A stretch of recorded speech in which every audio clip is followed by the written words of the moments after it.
li ñu daje fii tey dafa doon lu am importance lu am solo ci autorité réew mi ndaxte dañu constaté ne dañu gis ne suñu économie yi nga xam ne moom lañ yore au moment où l'on parle d'émergence dafa doon économie yoo xam ne bii dañ ko constaté ci ñaari pàcc benn pàcc bi nekk fële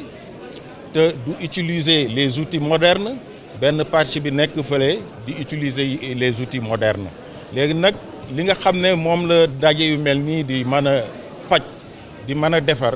mooy dañuy fexe ba ñaari économie yooyu ñu lënkaloo doon benn économie koom-koom gi day tax mu gën a dox et puis day tax ñi nga xam ne ñooy administration financière yi muy douane muy impôt muy trésor gën a am ay recettes gën a am ay ressources ndax ressources yooyu day dellu siwaat si ñi nga xam ne bi ñoom ñoo ko doon joxe. day tax aussi ba ñi nga xam ne ñooy banque ak établissement financier yooyu seen portefeuille gën a développé wu te seen portefeuille su développé dañ koy injecté waat ci biir économie bi donc koom-koom gi day gën a dox loolu nag OQSF daf ciy jouer rôle bu am importance mooy li ñuy wax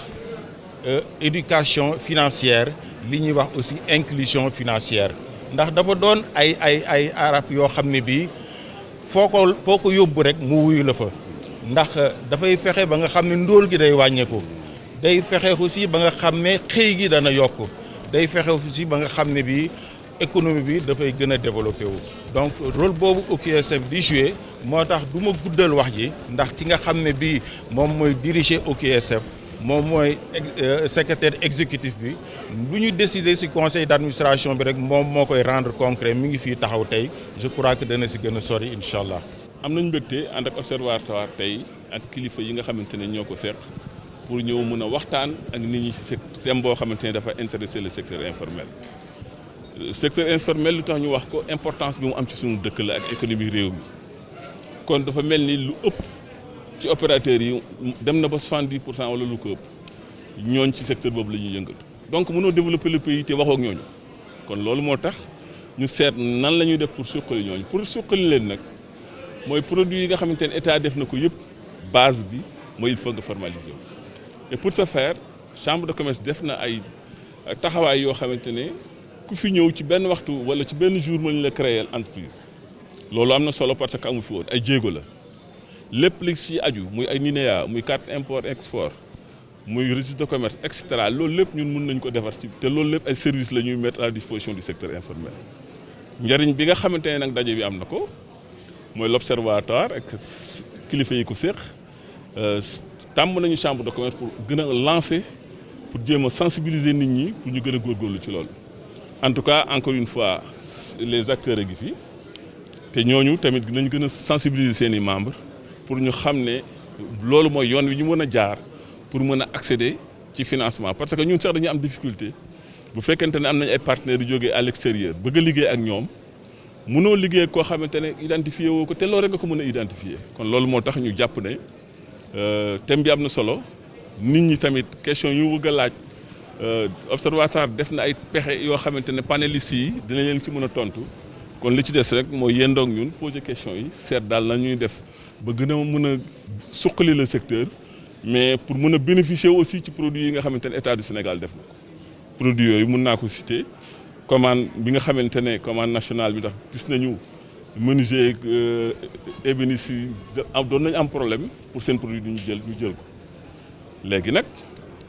teraanga boobu état indi na ko mais pour nga mën ci bénéficier il faut nécessairement nga formaliser wu mën a ñëw postuler demander nga mën a suqaliku jàpp nañu ne pour créer emploi dara gënu ci valable secteur bi ndax jàpp nañu ne ña nga xamante ne ñoo fa nekk. kenn nit koo fa gis mun na employé lu ma 3 4 5 ba 10 nit te loolu lu am solo la pour nga suqali secteur mel noonu. formalisation bi nag njëriñam mooy benn mooy boo xasee ba formalisé wu état bi daf lay accompagner yow marchand ambulant tablier wala secteur informel formé la bëri na ay structure état bi yoo xam ne dañuy former loolu mooy bi njëkk bu ñu la formé dafay tax nga am financement ci banque classique yi wala nga am ko ci état bi boo amee ci financement bi état bi tam dana la gunge pour nga am ci commande publique bi maa ngi wax léegi ne président jël na décision ni dañuy uniformiser port kii tenue yi ci école yi tenue sportive tenue scolaire loolu pour relancer secteur bi la benn rek la ci pàcc yi ñu teg yëpp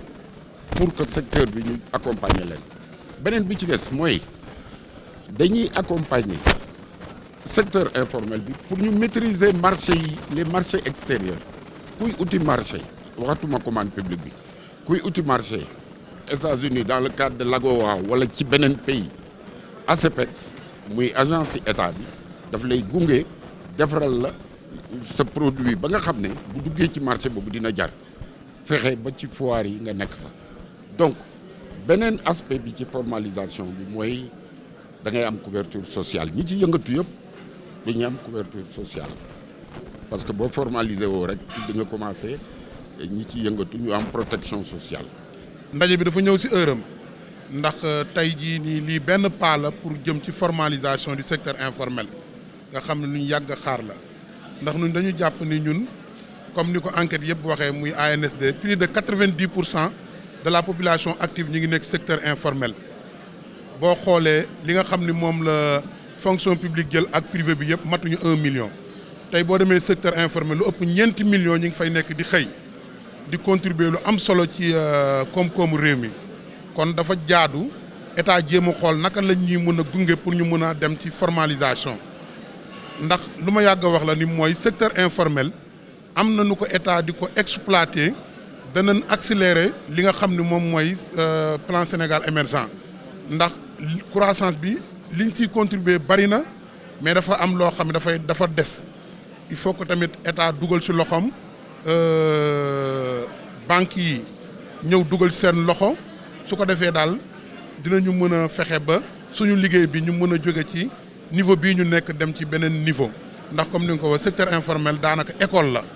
bari na fi ay kàngam yu nekk fii ci dëkk bi yor ay industrie ci ñun lañ jaaroon ba yàlla def ñu jóge ci nekk tey ay des grands économiques yor ngànk koom-koomu réew mi.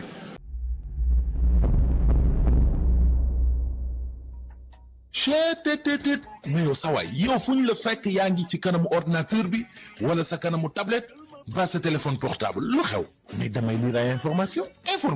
waaw xoolal boo bëgg am ay information yu leer nañ et en temps réel duggal ci www.senegal7.com ay information yu wóor man de maa ngi application Sénégal 7 lépp lu xew dama koy jot ci sama téléphone ci tàng bi te nag application Sénégal 7 am ko yomb na da ngay dugg ci Play Store wala Apple Store nga télécharge ko rek xam li xew ci réew mi ak la xew ci bitim réew te nag dara du la ci umpu. Vous voulez des informations en temps réel? Cliquez sur www.senegal7.com. Sénégal 7, le roi de l'information en temps réel.